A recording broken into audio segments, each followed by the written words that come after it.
नमस्कार, स्वागत है आपका खबरों का पंचनामा में। मैं हूं आपके साथ खुशबू। हम लेकर आए हैं देश और दुनिया की 5 बड़ी खबरें, जिस पर चर्चा के लिए हमारे साथ स्टूडियो में मौजूद हैं कैपिटल टीवी के editor in chief doctor Manish Kumar. Doctor साहब, बहुत बहुत स्वागत है। धन्यवाद। सबसे पहले नजर डालते हैं हेडलाइंस पर।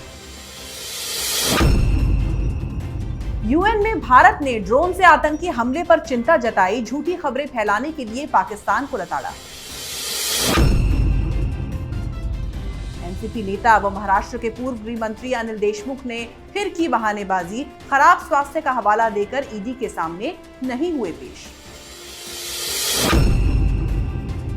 अरविंद केजरीवाल ने मुफ्त की लॉलीपॉप से शुरू किया मिशन पंजाब, पंजाब के लिए बिछाए 3 चुनावी जाल।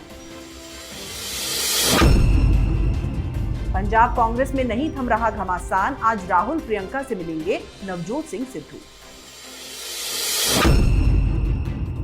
और सेंट्रल विस्टा पर रोक की मांग करने वालों को सुप्रीम कोर्ट से नहीं मिली राहत, भरना होगा जुर्माना।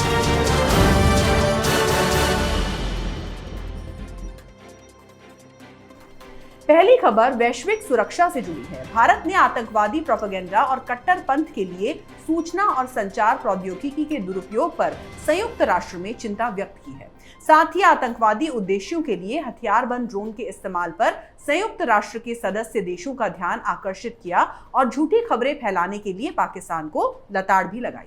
आतंकवाद रोधी एजेंसियों के प्रमुखों के संयुक्त राष्ट्र उच्च स्तरीय सम्मेलन में बोलते हुए गृह मंत्रालय के विशेष सचिव आंतरिक सुरक्षा वीएसके कौमुदी ने कहा कि कम लागत वाला विकल्प होने और आसानी से उपलब्ध होने के कारण आतंकवादी समूहों द्वारा ड्रोन का इस्तेमाल खुफिया संग्रह, हथियार, विस्फोटक की डिलीवरी और लक्षित हमलों जैसे भयावह उद्देश्यों के लिए किया जा रहा है। ये दुनिया भर में सुरक्षा एजेंसियों के लिए खतरा और चुनौती बन गया है। डॉक्टर साहब, आपके हिसाब से मुद्दा आज के संदर्भ में कितना महत्वपूर्ण है? जिस हिसाब से जम्मू के अंदर ड्रोन के इस्तेमाल से आतंकी हमले हुए हैं, जिस पे आज प्रधानमंत्री ने बहुत ही हाई लेवल मीटिंग भी की है, साथ ही साथ ये भी चिंता जताया जा रहा है कि ये आतंकवाद का एक नया तरीका, एक नया मॉडस ऑपरेंडी सामने आ रहा है, जहां लोगों को नहीं भेजकर, आतंकियों को ग्राउंड में ना भेजकर आप इस तरह का इस्तेमाल कर रहे हैं। हालांकि मैं आपको बता दूं कि हिंदुस्तान को इस चीज़ को लेकर के पहले से अलर्ट होना चाहिए था। वो इसलिए क्योंकि पिछले 2 सालों में अगर आप देखें तो लगातार ड्रोन्स को लेकर के खबरें आती रही। कभी बॉर्डर पे कोई ड्रोन हथियार गिरा करके भाग जा रहा है, कभी ड्रोन को पकड़ा जा रहा है। तो ये इस तरह की जो घटनाएं लगातार हो रही थी और जो अभी हुई है, ये सब के सब ये समझ लीजिए कि एक एक्सपेरिमेंट हो रहा है लश्कर ए तोयबा और पाकिस्तान की आईएसआई के द्वारा। जिस जगह पे एयर बेस है वहाँ से मात्र 14 किलोमीटर पाकिस्तान का बॉर्डर है। आजकल के जो सोफिस्टिकेटेड ड्रोन्स हैं वो आराम से 14 किलोमीटर की दूरी तय कर सकते हैं। मतलब ये कि पाकिस्तान में बैठे बैठे वो लोग इस चीज़ का इस्तेमाल करके हमला कर सकते हैं, तस्वीरें खींच सकते हैं। और जिस हिसाब से एयरफोर्स स्टेशन पे हमले के बाद लगातार 2 दिन ड्रोन्स नज़र आए हैं ब्लिंक करते हुए, फिर गोलीबारी हुई, फिर वहाँ से वो भाग गए, लेकिन ये चिंता का एक विषय है। लेकिन अच्छी खबर ये है कि हिंदुस्तान के पास जिस तरीके की टेक्नोलॉजी डेवलप हुई है, जो आज के 1-2 दिन के बाद ये खबर हर जगह आ जाएगी कि कोई एक इंद्रजाल नाम का एक टेक्नोलॉजी हिंदुस्तान ने डेवलप कर लिया है, जो एक साथ 1 से 2000 ड्रोन्स को आसानी से टैकल कर सकता है, उसको नेस्तो नाबूद कर सकता है। तो अब प्रधानमंत्री मोदी इस पे मीटिंग कर रहे हैं।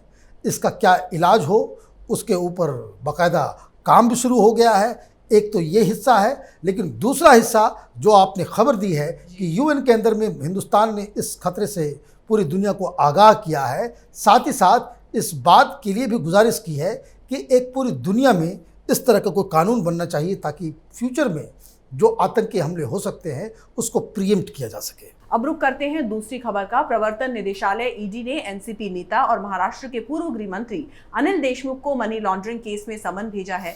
अनिल देशमुख को आज ईडी के सामने पेश होना था, लेकिन उन्होंने फिलहाल पेश होने से इनकार कर दिया। अनिल देशमुख ने कहा कि मैं आज ईडी कार्यालय में उपस्थित रहने में असमर्थ हूं और कई बीमारियों से ग्रस्त हूं। देशमुख ने साथ ही ईडी से पहले सवालों की कॉपी देने को कहा है। इतना ही नहीं, देशमुख ने यह भी कहा कि मेरे खिलाफ लगाए गए आरोप दुर्भावना से लगाए गए हैं। जिन्होंने खुद गंभीर गुनाह किया है, उनके कहने पर एक राजनीतिक पार्टी के नेता पर केंद्र सरकार राजनीतिक विरोधक होने की वजह से कार्रवाई कर रही है। डॉक्टर साहब, ये किस दुर्भावना की बात कर रहे हैं अनिल देशमुख? देखिए, जो आरोप लगाया गया है अनिल देशमुख के ऊपर, ये उनके द्वारा लगाया गया है जिनसे इनकी फोन पे रात में बातचीत होती थी। ये इनके दोस्त थे, ये तो पुलिस में नहीं थे। सचिन वाजे, उनको बाकायदा स्थापित किया गया तो किसके आदेश पे हुआ? ये तो अनिल देशमुख और मुख्यमंत्री के आदेश के बगैर कोई पुलिस कमिश्नर की हिम्मत नहीं है कि एक पॉलिटिकल व्यक्ति को आप वापस वर्दी पहना दें। तो ये एक बहानेबाजी है। हकीकत क्या है? हकीकत ये है, ये कह रहे हैं कि मैं 72 साल का हो गया हूँ, मेरी तबीयत ख़राब है, मुझे बहुत सारी बीमारियाँ हैं। अच्छा, जब आप उगाही का धंधा करवा रहे थे तब आपकी उम्र कम हो गई थी, तब बीमारियां नहीं थी, तब आपने देश के बारे में नहीं सोचा, महाराष्ट्र के बारे में नहीं सोचा। आपके ऊपर गंभीर आरोप लगे हैं, आपको वहां जाना चाहिए, लेकिन वो जा क्यों नहीं रहे हैं? जा इसलिए नहीं रहे हैं कि ईडी इनसे पूछताछ करेगी और इतने सारे साक्ष्य और सबूत इनके पास है, ईडी के पास है, कि इनको इमीडिएटली गिरफ्तार कर लिया जाएगा। तो गिरफ्तारी के डर से ये बहानेबाजियां चल रही हैं कि हमारे ऊपर राजनीतिक आरोप लगाया गया है, दुर्भावना से हो रहा है और हम राजनीतिक विरोधी हैं, इसलिए केंद्र सरकार हमें जो फंसाना चाह रही है। ये सब बातें कुछ नहीं है।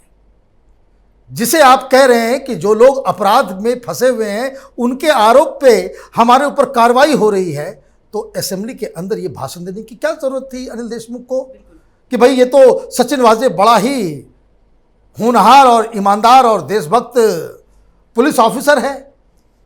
सचिन वाजे के ऊपर जब भारतीय जनता पार्टी महाराष्ट्र के असेंबली में सवाल उठा रही थी तो यही गृह मंत्री थे और इनके ही कहने पे 9 बार सदन की कार्रवाई को स्थगित किया गया।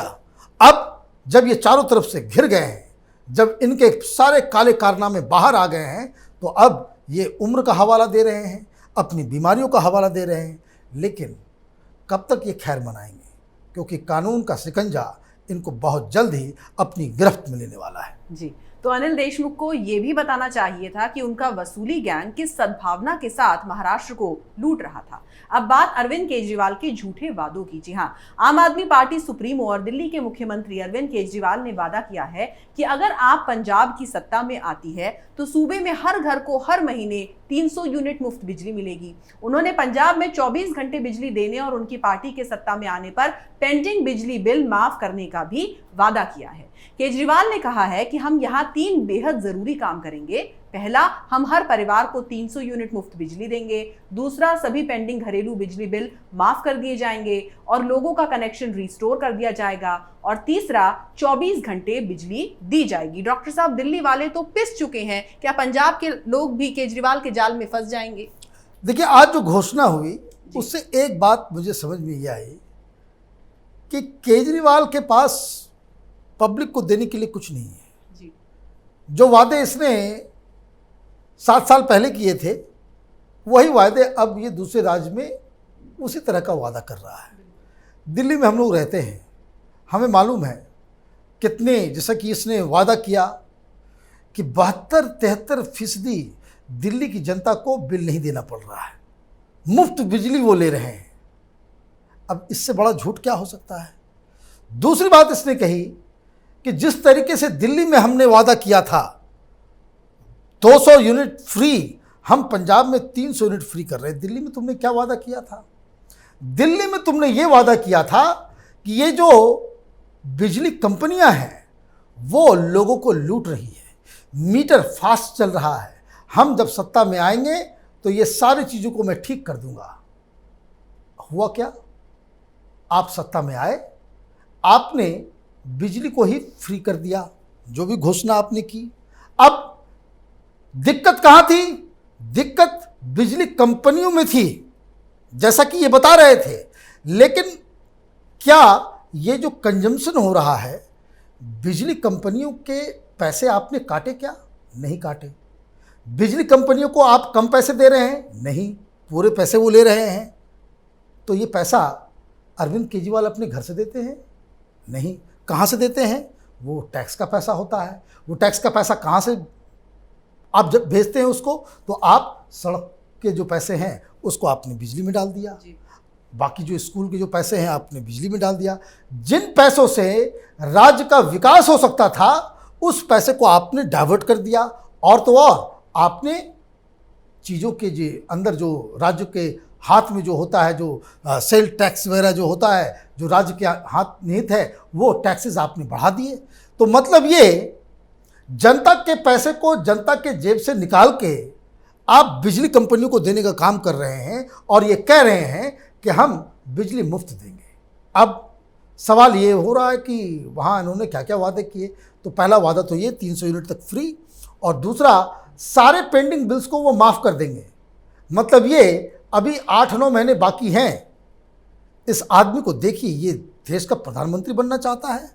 आपने एक तरीके से ये कह दिया पंजाब के लोगों को कि आप बिल मत भरना, बिल्कुल सही बात, आप बिल मत भरना, पूरे बिजली डिपार्टमेंट को गर्त में डाल देना, बिजली बिल मत भरना, हम जब सरकार में आएंगे तो सब हम माफ कर देंगे। दिल्ली में ही हो रहा है। पानी का यूनिट जिसके पास सारे लोग, किसी का 20,000 बिल था, 30,000 बिल था, आपने उसको माफ कर दिया। क्या ठीक है, आपके पास फैसला लेने का अधिकार है, लेकिन ये कोई अच्छे लीडर, अच्छे प्रशासक और एक अच्छे सो कह सकते हैं कि चीफ मिनिस्टर का ये क्वालिटी नहीं हो सकता। आप कितने अच्छे सेवाएं दे सकते हैं। अब देखिए, दिल्ली यही फ्री के चक्कर में पैसे नहीं थे, ऑक्सीजन प्लांट्स नहीं बन पाए, हॉस्पिटल में एक भी बेड नहीं जोड़ सका ये केजरीवाल दिल्ली के अंदर में, एक हॉस्पिटल तक नहीं खोल सका। तो लोगों को ये फ्री बिजली, फ्री पानी की कीमत कैसे चुकानी पड़ी? लोगों की जान से। ये पॉलिटिक्स का जिसको कह सकते हैं ना कि गिद्धों वाली पॉलिटिक्स, ये गटर पॉलिटिक्स है। केजरीवाल जैसे नेताओं से इस देश को मुक्ति दिलाने की जरूरत है।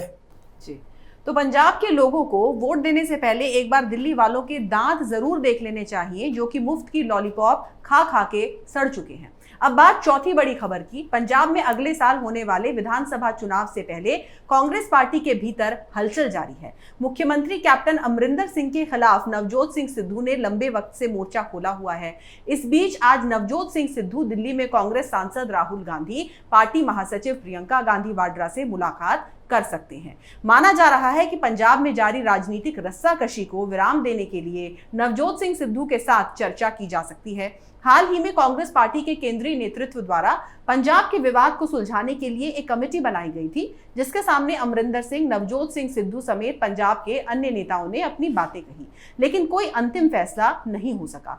डॉक्टर साहब, अभी तक तो कुछ हुआ नहीं, क्या इस मुलाकात से कोई हल निकलेगा? आपको देखिए, जो हमारे पास खबर आ रही है वो ये आ रही है कि कांग्रेस के जो आला कमान, जो चाहे वो राहुल गांधी हो, चाहे वो सोनिया गांधी हो, इन लोगों ने एक कॉम्प्रोमाइज़ फार्मूला तैयार कर लिया है।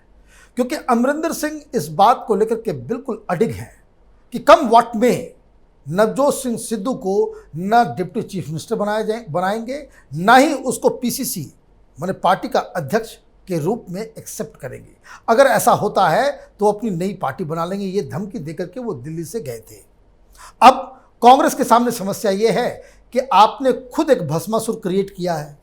ये नवजोत सिंह सिद्धू क्या था, कल तक बीजेपी में था। वो सोनिया गांधी और राहुल गांधी की चमचागिरी करते करते करते यहाँ तक पहुँच गया कि राहुल गांधी ने उसे कैप्टन अमरिंदर सिंह के ऊपर चेक करने के लिए आपने एक बवंडर खड़ा करवा दिया वहाँ पे। नवजोत सिंह सिद्धू अच्छा कॉमेडी करते हैं, अच्छी बातचीत करते हैं, भाषण भी ठीक ठाक दे लेते हैं, लेकिन इसका मतलब ये नहीं कि वो इतने बड़े लीडर हो गए कि पंजाब की जनता उनके पीछे पीछे चल पड़ेगी। अब ये रियलाइजेशन कांग्रेस पार्टी के स्ट्रेटजिशियंस को हो चुका है कि ये सिद्धू ये खतरनाक साबित हो सकता है। तो ये जो मुलाकात होगी या इस वक्त हो रही होगी, वो दरअसल सिद्धू को समझाने के लिए कि अब आपने बहुत खेल कर लिया, अब शांति से अमरिंदर सिंह के पीछे पीछे जो है आप उनके लिए प्रचार प्रसार करें, अन्यथा कांग्रेस पार्टी के लिए स्थिति पंजाब में खराब हो जाएगी। मतलब ये कि नवजोत सिंह सिद्धू न कैप्टन अमरिंदर सिंह के बन रह पाए और ना ही इन्हें राहुल गांधी ने कोई सहारा दिया, वो न घर के रहे न घाट के। जी, तो राहुल और प्रियंका में अगर पार्टी के विवाद सुलझाने की इतनी ही क्षमता होती तो G23 समूह कभी बना ही ना होता। आखिरी खबर सेंट्रल विस्टा से जुड़ी है। सेंट्रल विस्टा प्रोजेक्ट पर रोक लगाने की मांग करने वाले याचिकाकर्ताओं को सुप्रीम कोर्ट से भी राहत नहीं मिली। सुप्रीम कोर्ट ने मंगलवार को दिल्ली हाई कोर्ट के उस आदेश में हस्तक्षेप करने से इनकार कर दिया जिसने महामारी के दौरान सेंट्रल विस्टा परियोजना के निर्माण पर रोक लगाने की मांग वाली जनहित याचिका को खारिज कर दिया था। हाई कोर्ट ने याचिका दायर करने वालों पर 1 लाख रुपए का जुर्माना लगाया था। पीठ ने कहा कि हाई कोर्ट के फैसले में दखल देने का कोई कारण ही नहीं बनता। डॉक्टर साहब, कितना बड़ा झटका है विपक्षी गैंग के लिए। देखिए, ये सेंट्रल विस्टा, ये नाक की लड़ाई खामखा राहुल गांधी ने बना ली जी। एन केन प्रकार वो नहीं चाहते कि भाई ये 2024 से पहले सेंट्रल विस्टा का जो प्रोजेक्ट है वो कामयाब हो जाए, और इसके लिए इन्होंने पहले आर्किटेक्ट्स को लगाया, फिर इन्वायरमेंटलिस्ट को लगाया, फिर NGOs को लगाया, फिर कई सारे पॉलिटिकल पार्टीज इसके पीछे लग गए। अब कोरोना के कारण ये लोग चाह रहे थे कि यहाँ पे कोई काम ना हो, ताकि हर जगह वो सुपर स्प्रेडर बन सकता है। माने ये पॉलिटिकल पार्टीज जो किसान आंदोलन के पीछे पीछे घूम रहे हैं, वहाँ सारी मदद पहुँचा रहे हैं, किसान आंदोलन करवा रहे हैं, यहाँ हर 26 तारीख को बवाल मचवाने में वो सबसे आगे रहते हैं, लेकिन सेंट्रल विस्टा में जो है इसे बता रहे हैं कि भाई ये सुपर स्प्रेडर हो सकता है, और इसलिए दिल्ली हाईकोर्ट चले गए थे। तो ये आखिरी दांव जो ये विपक्ष ने खेला, वहाँ हाईकोर्ट ने कह दिया कि ये बिल्डिंग नेशनल इंपॉर्टेंस का है, और आप ये जो लगातार हर चीज़ में सेंट्रल विस्टा के ऊपर ये 5वां या 7वां केस था जिसपे कहा कि भाई ये तो मोटिवेटेड है, और याचिकाकर्ता ने कोर्ट के टाइम को बर्बाद किया, इसलिए 1-1 लाख रुपए जो है 2 लोग थे उनके ऊपर दंडित किया। जब यहाँ पे दंडित हो गए तो फिर भी कोई जानवरों की पूंछ जो है ना वो टेढ़ी की टेढ़ी रहती है, वो सीधी होती नहीं कभी। फिर वो मुंह उठा करके पहुँच गए सुप्रीम कोर्ट में, उनको लगा सुप्रीम कोर्ट में सुनवाई हो जाएगी। सुप्रीम कोर्ट ने कहा कि भाई ये तो ठीक फैसला है, लाख रुपये दो भी, और हम इसमें कुछ बोलेंगे भी नहीं। अब सेंट्रल विस्टा तो बन रहा है, दिक्कत क्या है कि प्रधानमंत्री मोदी अपने शासनकाल में कुछ ऐसे काम करके जाने वाले हैं जिसके लिए प्रधानमंत्री मोदी को आगे आने वाले 300-400 साल तक याद किया जाएगा। जो काम कांग्रेस पार्टी अब तक नहीं कर सकी, वो काम 10 साल में प्रधानमंत्री मोदी ने किया है, और इसलिए कि मोदी का नाम सदा के लिए अमर हो जाएगा, उसी चीज़ को रोकने के लिए ये सारे प्रपंच रचे जा रहे हैं। इसके अलावा इसमें कुछ नहीं है। अच्छी बात यह है कि ये सब अब खत्म हो गया है, और प्रधानमंत्री मोदी का जो सपना है वो पूरा होने वाला है। जी डॉक्टर साहब, बहुत बहुत शुक्रिया इस तमाम जानकारी के लिए। धन्यवाद। तो खबरों का पंचनामा में आज के लिए बस इतना ही। देश विदेश की बाकी खबरों के लिए आप देखते रहिए कैपिटल टीवी। हमें लाइक करें, शेयर करें और कैपिटल टीवी को सब्सक्राइब करें। नमस्कार।